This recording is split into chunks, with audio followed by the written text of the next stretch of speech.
लेकिन ये जो सो कॉल्ड यूट्यूबर है जो अपने आप को पत्रकार कहते हैं और अपने चैनल को पता नहीं कौन कौन सा न्यूज बना दिए हैं, वो लोग अरे भोजपुरी के अच्छे पक्ष को दिखाओ। भोजपुरी चित्र से है तो आपने नहीं देखा होगा कि देवर और भौजाई के बीच में इतना घटिया संबंध जो सिनेमा पर जो पर्दे पे दिखाई जाती है, आपको लगता है कितना घटिया संबंध है? आपको लगता है कि जीजा साली का जैसी अश्लील जुगलबंदियां दिखाई जाती है हमारे भोजपुरी में है क्या? और ऐसे में कुछ मीडिया वाले को, कुछ यूट्यूबर्स को देखिए तो भाई क्या श्रद्धांजलि दे रहे हैं, वो नहीं रही हमारे बीच। ये इतना उत्सुक क्यों हो जाते हैं लोग, इतना उत्साह क्यों है श्रद्धांजलि मनाने की किसी की? तो नेगेटिव चीजों को थोड़ा कम कीजिए और पॉजिटिव चीजों को अच्छी, इतनी समृद्ध है उसकी परंपरा, इतनी समृद्ध है, लेकिन सब कुछ अब बहुत राजनीतिक चीजें हो गई हैं। तो इन सब चीजों को अपने आप से दूर रख के और बस अच्छा काम करने की। मैं इंडस्ट्री की कलाकार हूँ, ना मैंने कभी इंडस्ट्री में गाया है और ना ही मुझे शौक है। कई सारे ऑफर्स आए हैं पर मुझे कोई शौक नहीं है। भोजपुरी भाषा को 8वें अनुसूची में लगातार शामिल करने के लेकर मांग होती है, लेकिन जिस तरीके से भोजपुरी में जो अश्लीलता फैली है उस पर भी सवाल उठता है। क्या भोजपुरी जो एक बिहार का जो भाषा है, बिहार में कई भाषा बोले जाते हैं, लेकिन भोजपुरी का जो भाषा, एक मिठास जो भोजपुरी में होती है वो कोई और लैंग्वेज में नहीं होता है। लेकिन जिस तरीके से भोजपुरी में जो अश्लीलता फैली उस पर सवाल उठता है। ऐसे में मेरे साथ बातचीत करने के लिए लोक गायिका मनीषा श्रीवास्तव जी हैं, लेकिन इनका जो गाना जो होता है पारंपरिक गीत चलता हो, चाहे छठ पूजा हो, चाहे विवाह गीत हो, ऐसे जो तमाम जो गाती हैं वो सिर्फ पारंपरिक होती है। लेकिन जो अश्लीलता फैली उस विषय पे इनसे बात करेंगे। आप लोग 8वें अनुसूची में लगातार शामिल करने की मांग करते हैं और आपके जो कार्यक्रम हो तो सरकारी कार्यक्रम में भी आप जाती हैं, लेकिन कैसे 8वें अनुसूची में शामिल होगा जो जिस प्रकार अभी जो अश्लीलता फैली हुई है? देखिए, 8वीं अनुसूची में शामिल करने को लेकर के अश्लीलता से कोई लेना देना नहीं है। रहा कि भोजपुरी को सिर्फ अश्लीलता से ही क्यों जोड़ते हैं आप लोग? मैं काफ़ी सारे लोग जो रिव्यू देते हैं, जो इंटरव्यू देते हैं, जो भोजपुरी को लेकर के कुछ भी बोलते हैं, उनसे ये कहना चाहूँगी कि उनको भोजपुरी का अच्छा पक्ष दिखाई नहीं देता है। मनीषा श्रीवास्तव का गीत ट्रेंडिंग में गया, असो जोड़े जोड़े कोशी भरवाई ननदो। अब तक कोई गंदा, अश्लील, अभद्र गीत अगर ट्रेंडिंग में जाता तो उस सिंगर के पास माइक लेकर सभी लोग पहुंच जाते कि भाई आपने गंदा क्यों गा दिया, आपने गंदा क्यों गा दिया, भोजपुरी में आप गंदगी फैला रही हैं। पर मेरा गाना ट्रेंडिंग में गया, मीडिया वाले का बखूबी साथ रहता है, मैं ये नहीं कर रही हूँ, लेकिन ये जो सो कॉल्ड यूट्यूबर है जो अपने आप को पत्रकार कहते हैं और अपने चैनल को पता नहीं कौन कौन सा न्यूज बना दिए हैं, वो लोग अरे भोजपुरी के अच्छे पक्ष को दिखाओ। भोजपुरी में इतने अच्छे अच्छे गाने बन रहे हैं, इतने अच्छे अच्छे काम हो रहे हैं, उन सब चीजों को आप दिखाइए। और रहा बात कि 8वीं अनुसूची में शामिल करने के लिए, तो देखिए ये सब राजनीतिक चीजें हो गई हैं। अब भोजपुरी भाषा को और इसको संविधान में 8वीं अनुसूची में शामिल करने को लेकर के राजनीति हो रहा है। भाषा इतनी समृद्ध है, खुद पद्म भूषण शारदा सिन्हा जी इस भाषा की प्रतिनिधित्व करती हैं, इस भाषा की पहचान है।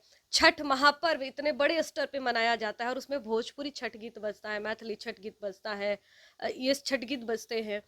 तो कहीं ना कहीं भोजपुरी की मिठास तो जो है वो है ही, लेकिन विस्तार लेकिन इतना बड़ा है, मिठास है, संख्या लेकिन जो इतना ज्यादा बर्बाद है। करने के प्रयास किया जा रहा है, कुछ लोग इस इंडस्ट्री में घुस गए नहीं, बर्बाद चीज़ों इंडस्ट्री की। मैं तो उनको, तो वो लोग तो इंडस्ट्री को बर्बाद कर ही चुके हैं, मैं उनकी बात नहीं कर रही हूँ। उनका तो वही काम है, वो गंदगी ही गाएंगे क्योंकि उन्होंने गंदा ही सीखा है। लेकिन कुछ ऐसे लोग हैं ना, आप भी मानते हैं ना कि कुछ ऐसे कलाकार हैं, सिर्फ मनीषा श्रीवास्तव नहीं, बहुत ऐसे कलाकार हैं जो अच्छे गीतों पे काम कर रहे हैं, लेकिन ये तो लेकिन मीडिया वाले लोग क्यों नहीं उनको तो दिखाते कोई हैं? देख नहीं रहा है। तो देख रहा है ना, ऐसा थोड़ी है। जब देख नहीं रहा होता, अभी आपने क्या कहा कि असो जोड़े जोड़े कोशी भरवाई नंदो ट्रेंडिंग में चल रहा है। इस बार जितने भी छठ गीत रिलीज हुए हैं, सबसे ज्यादा 2.5 लाख रील्स बन चुके हैं। अभी आप यूट्यूब खोलेंगे तो 15 दिन में 5 लाख 6 लाख अभी व्यूअर होने वाले हैं। तो कहीं ना कहीं लोग देखना नहीं चाहते हैं ना। यही कहना चाहूंगी, जो भी यूट्यूबर्स हैं, जो भी भोजपुरी को लेकर समीक्षक, अपने आप को सो कॉल्ड समीक्षक बोलते हैं, भोजपुरी के अच्छे पक्ष को दिखाइए और भोजपुरी को ऐसा नंगा मत कीजिए। जो लोग 2-4 गायक कर रहे हैं वो तो कर ही रहे हैं, पर आप क्यों कर रहे हैं? आप तो कम से कम संस्कृति को बचाने की जिम्मेदारी ले लीजिए। अभी देखिए, छठ और शारदा सिन्हा जी दोनों एक दूसरे के पूरक है, इनके स्वर के बिना छठ महापर्व पूरा ही नहीं हो सकता है। और ऐसे में कुछ मीडिया वाले को, कुछ यूट्यूबर्स को देखिए तो भाई क्या श्रद्धांजलि दे रहे हैं, वो नहीं रही हमारे बीच। ये इतना उत्सुक क्यों हो जाते हैं लोग, इतना उत्साह क्यों है श्रद्धांजलि मनाने की किसी की? तो नेगेटिव चीजों को थोड़ा कम कीजिए और पॉजिटिव चीजों को, अच्छी चीजों को दिखाइए। कहाँ देखते हैं कि जो नकारात्मक जो चीज़ें हैं उसका तो कहीं से कहीं ना कॉन्सेप्ट तो आता होगा ना, आप जो पॉजिटिव की बात कर रही हैं। तो काफी सारे लोग, उनको व्यूज वहीं से मिलता है, क्योंकि देखिए जिनके पास कला नहीं है, जिनके पास बोलने की शैली नहीं, तो वो क्या करेंगे, वो गलत सलत न्यूज बना करके अपना व्यू, ये सब कुछ व्यू बढ़ाने के लिए ही हो रहा है ना।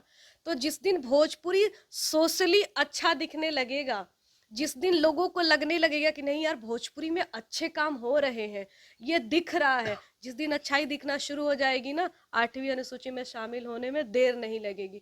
बाकी जो राजनीति कर रहे हैं उन नेताओं से मैं यही गुजारिश नहीं करना नहीं, आप चाहूंगी। राजनीति जो कर रहे हैं उसको तो छोड़ दीजिए, आप भी राजनीति मंच पर गाती हैं। हाँ, आप मुख्यमंत्री जी के साथ बिल्कुल। हों, चाहे वो आर के सिन्हा जी हो, चाहे बिहार से दूसरे प्रदेश में भी जाकर गाती हैं, तो क्या इस बिंदु पे आप बात वगैरह बिल्कुल, करते हैं? बिल्कुल। मेरे मंच संचालक से लेकर के जो अभिषेक भोजपुरिया मेरा मंच संचालन करते हैं, वो खुद जंतर मंतर पे हर वर्ष धरना में रहते हैं, धरना प्रदर्शन होता है, और हम लोग हर मंच से कहते हैं कि भोजपुरी को 8वीं अनुसूची में दर्जा दिया जाए, क्योंकि भोजपुरी इतनी समृद्ध है, उसकी परंपरा इतनी समृद्ध है।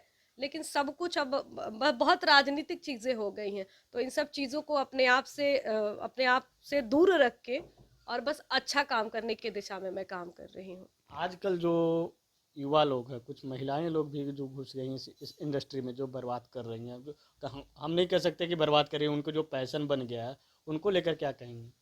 देखिए भोजपुरी इंडस्ट्री अलग है, और भोजपुरी लोक संगीत का जो क्षेत्र है वो अलग है। इंडस्ट्री के बारे में मुझे नहीं आइडिया है, क्योंकि ना मैं इंडस्ट्री की कलाकार हूँ, ना मैंने कभी इंडस्ट्री में गाया है, और ना ही मुझे शौक है। कई सारे ऑफर्स आए हैं पर मुझे कोई शौक नहीं है। मुझे अपनी भाषा को गा करके, भाषा के गीतों को गा करके, लोक गीतों को गा करके जितने लोग पसंद कर रहे हैं, अपने दिलों में स्थान दे रहे हैं, ये मेरे लिए बड़ा गर्व की बात है। और मैं लोक गायिका होना अपने आप को बहुत गर्व की बात समझती हूँ। तो जो लोग क्या कर रहे हैं उस पक्ष पे मुझे बहुत जानकारी नहीं है, क्योंकि मेरा चॉइस भी नहीं है, नए मैं पीढ़ी देखती वाले भी को नहीं क्या हूँ। कहेंगे? आप तो इस इंडस्ट्री में आ गए हैं, आपका अलग क्षेत्र है, जो लोक गायिका हैं आप, जो आपके पारंपरिक गीत है, पारंपरिक गीत जो हम भी सुनते हैं, पारंपरिक भी है, लेकिन नए भी जो हैं, बहुत लेकिन जो सारे ऐसे आजकल हैं। जो नए यूथ लोग और जो ये घुस इस इंडस्ट्री में आ रहे हैं, वो तो उनकी तो एक अलग ही लाइन चला गया है। अब ये तो मैं नहीं सुनती हूँ, क्योंकि मैं कभी सुनी ही नहीं हूँ। बाकी कहीं रोड पे चले जाइए तो उटपटांग गाने बज ही रहे हैं, बन ही रहे हैं। तो उनको क्या कहूंगी, वो तो खुद भटके हुए हैं, वो तो उनके घर के भी ऐसा माहौल होगा कि वो गा रहे हैं। क्योंकि हमारे भोजपुरी में आप अगर भोजपुरिया क्षेत्र से हैं तो आपने नहीं देखा होगा कि देवर और भौजाई के बीच में इतना घटिया संबंध जो सिनेमा पर, जो पर्दे पे दिखाई जाती है, आपको लगता है कितना घटिया संबंध है? ऐसी ऐसी घटिया मानसिकताएं हैं हमारे बीच। आपको लगता है कि जीजा साली का जैसी अश्लील जुगलबंदियां दिखाई जाती है हमारे भोजपुरी में, है कहीं? नहीं है। इंटरटेनमेंट के लिए लोग दिखाते हैं, लेकिन वही चीज भाषा को बर्बाद करने में लगी हुई है। तो जो नए कलाकार आ रहे हैं, ऐसा नहीं है पारंपरिक ही गाइए, अच्छे कंटेंट गाइए। भोजपुरी को साया में, ब्लाउज में, पेटीकोट में, इन सब में मत लपेटिए। भोजपुरी बहुत समृद्ध है, और आप अच्छा कंटेंट गा करके आगे बढ़ सकते हैं। देर होगा, अंधेर नहीं होगा। चलिए, ये थे लोक गायिका मनीषा श्रीवास्तव। इनका साफ तौर पे कहना है कि अच्छे गाइए और समृद्ध गाइए, देर है लेकिन अंधेर नहीं है। जिस प्रकार जो कई बड़े कलाकार जो है संघर्ष कर कर आगे बढ़े हैं, ऐसे में इनका भी काफ़ी सालों से संघर्ष करें, उसके बाद आज जो है इनका एक अच्छा फेस वैल्यू बना हुआ है। ऐसे में अब देखना हुआ कि जो भोजपुरी इंडस्ट्री के जो 8वीं अनुसूची में शामिल करने के लेकर लगातार मांग होती है, वो कब तक बात सुनी जाती है। न्यूज़ डेस्क के लिए पटना से विवेक रंजन।